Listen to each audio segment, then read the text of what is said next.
Hello students, welcome to रोशन की class YouTube channel. दोस्तों, आप सभी का आज की इस वीडियो में एक बार फिर से बहुत बहुत स्वागत है। आज की इस वीडियो में हम यहाँ पे देखने वाले हैं कक्षा 5 के लिए यहाँ पे सामाजिक विज्ञान की पाठ्य योजना।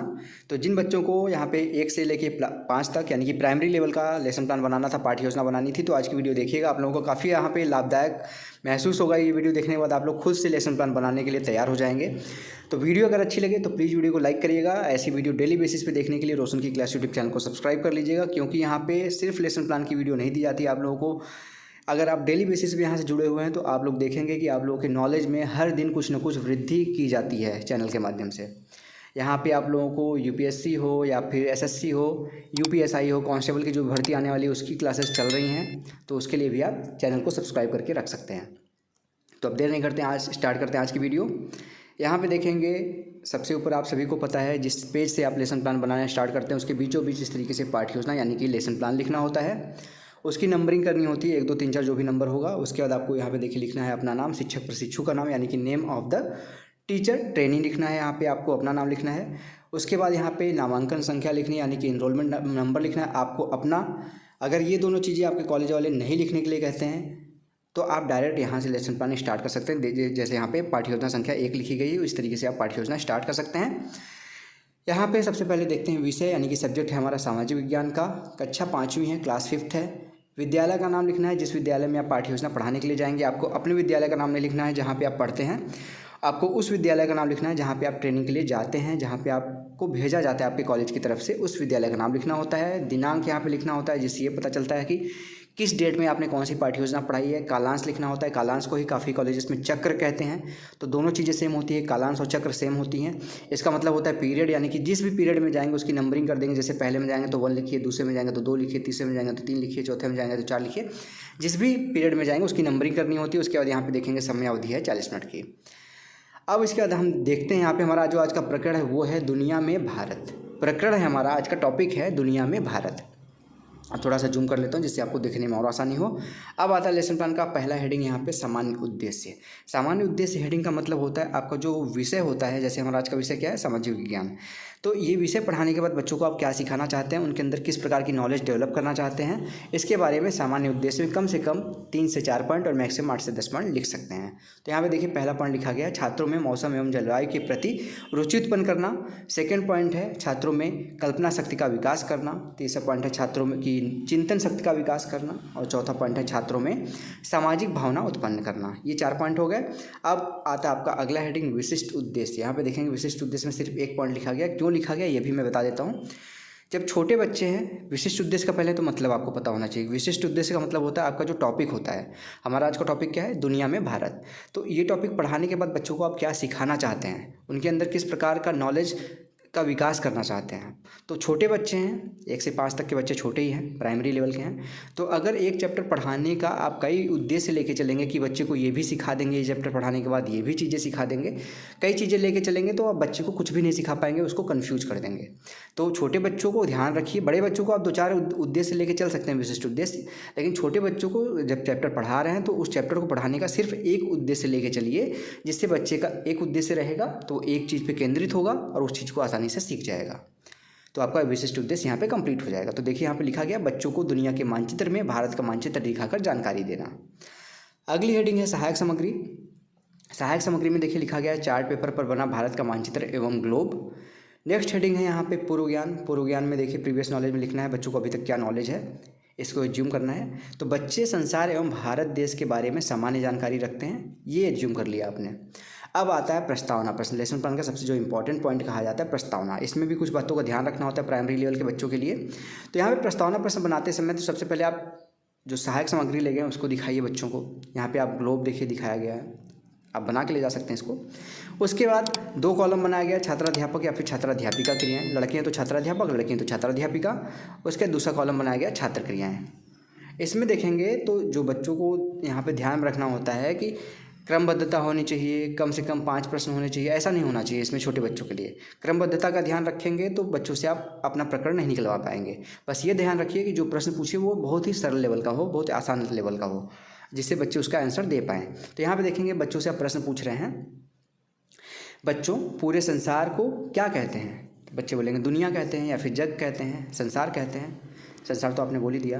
फिर दूसरा प्रश्न यहाँ पे बनेगा, बच्चों आप किस देश में रहते हैं? बच्चे बोलेंगे, ऐसे पूछ सकते हैं, आप दुनिया में किस देश में रहते हैं? बच्चे बोलेंगे भारत में रहते हैं, भारत देश में रहते हैं। फिर तीसरा प्रश्न यहाँ पे बनेगा, बच्चों दुनिया में भारत कहाँ पे स्थित है? बच्चे नहीं बता पाएंगे, अभी उनको नहीं पता इसके बारे में कि भारत देश दुनिया में के मानचित्र में कहाँ पे स्थित है, सही से नहीं पता है। ये समस्यात्मक प्रश्न हो जाएगा। जैसे समस्यात्मक प्रश्न होगा, यहाँ पे देखिए समस्यात्मक प्रश्न लिखा गया है। फिर उसके बाद आपको उद्देश्य कथन आपको अपना बोलना है। उद्देश्य कथन का मतलब ये होता है कि आपको अपना टॉपिक बताना होता है बच्चों को, कि उनको कौन सा टॉपिक आप पढ़ाने वाले हैं, ठीक है, इसके बारे में बच्चों को बताना होता है बोल के। तो यहाँ पे उद्देश्य कथन में देखिए बोला गया है, बच्चों आज आपको संसार के समस्त देशों के साथ साथ भारत के बारे में विस्तृत जानकारी दी जाएगी। अब बच्चों को पता चल गया कि भारत के बारे में आप उनको पढ़ाने वाले हैं। अब भारत के जो यहाँ पे आप चित्र बना के ले गए हैं उसको दिखाइए बच्चों को। चार्ट पेपर पे जो बना के ले गए हैं वो अपने बोर्ड पे या बोर्ड के बगल में कहीं पे टांग दीजिए, उसको बच्चे आसानी से देख पाएंगे। और संकेतक का यूज करिए, जो छड़ी होती है उससे आप बच्चों को बताइए कि ये भारत है। अब यहाँ पे उसके बारे में बताएंगे, भारत के बारे में। यहाँ पे देखिए ध्यान से, अध्यापिक यहाँ पे छात्राध्यापक कथन या फिर छात्राध्यापिका कथन में, यहाँ पे इसको सही कर लीजिएगा, छात्राध्यापक या फिर छात्राध्यापिका कथन लिखिएगा। बच्चों जिस प्रकार आप अपने चारों ओर गांव में कई घर देखते हैं, उसी प्रकार यह संसार व दुनिया भी एक गांव है। इसमें घरों की भांति ही कुछ देश हैं, जैसे नेपाल, पाकिस्तान, अरब, अमेरिका। उसी प्रकार हमारा भी देश भारत है, जिसके अंदर हम रहते हैं, तथा सभी लोग जो भारत में रहते हैं उन्हें भारतीय कहते हैं। बच्चों दुनिया में सबसे अधिक जनसंख्या वाले देश चीन है, अब तो भारत हो गया प्रेजेंट टाइम में। भारत जनसंख्या में दूसरे स्थान पर, अब प्रथम पे हो गया है, याद रखिएगा। भारत की कुल आबादी में से 75% लोग कृषि पर निर्भर हैं, ठीक है।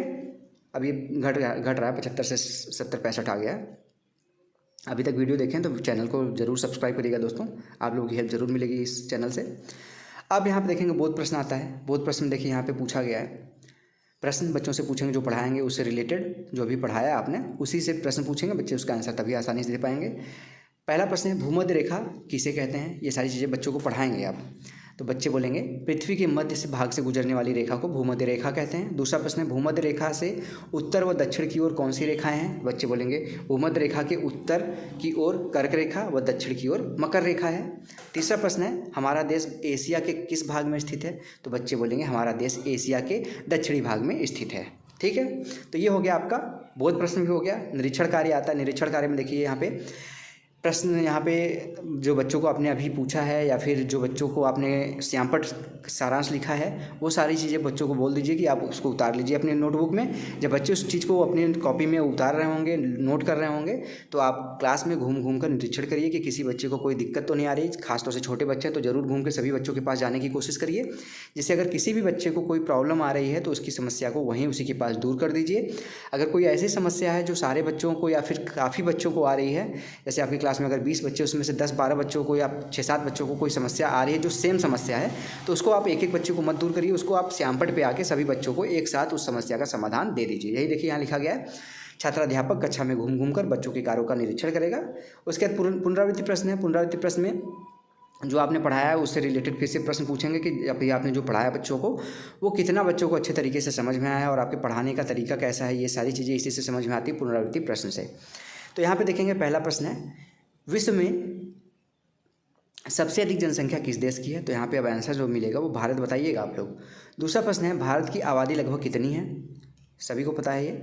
अब आता है गृह कार्य यानी कि होमवर्क। बच्चों को जब भी आप पढ़ाएं, छोटे बच्चों को ध्यान से गृह कार्य जरूर दीजिए, जिससे बच्चे घर पे जाएं और आपका जो उद्देश्य था ये चैप्टर पढ़ाने का कि ये चैप्टर बच्चों को पढ़ाएंगे और बच्चे ये चीज़ें सीख जाएंगे, वो उद्देश्य तभी पूरा होगा जब बच्चे घर पे जाके उसका रिवीजन करेंगे। और रिवीजन तभी करते हैं ज़्यादातर बच्चे, कुछ बच्चे तो करते हैं आपकी क्लास के 2-4 बच्चे तो होते ही हैं जो टैलेंटेड होते हैं वो करते हैं, लेकिन कुछ बच्चे होते हैं जिनको आप कार्य दे के उनसे रिवीजन करवाते हैं।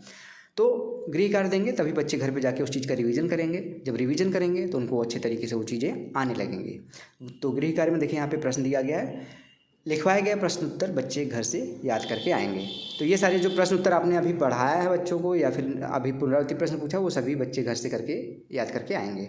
तो दोस्तों ये था आज का लेसन प्लान। अगर लेसन प्लान आज को आप लोगों को अच्छा लगा हो, आप लोगों की हेल्प मिली हो इस वीडियो से, तो प्लीज़ वीडियो को लाइक करिएगा। और अगर इस वीडियो की PDF चाहिए आप लोगों को तो रोशन की क्लास टेलीग्राम चैनल से जाके बिल्कुल फ्री में डाउनलोड कर सकते हैं। आप लोगों के लिए वहाँ पर मैं वीडियो के लिंक के नीचे PDF डाल लेता हूँ बिल्कुल फ्री में, जिससे आप लोगों की हेल्प हो सके।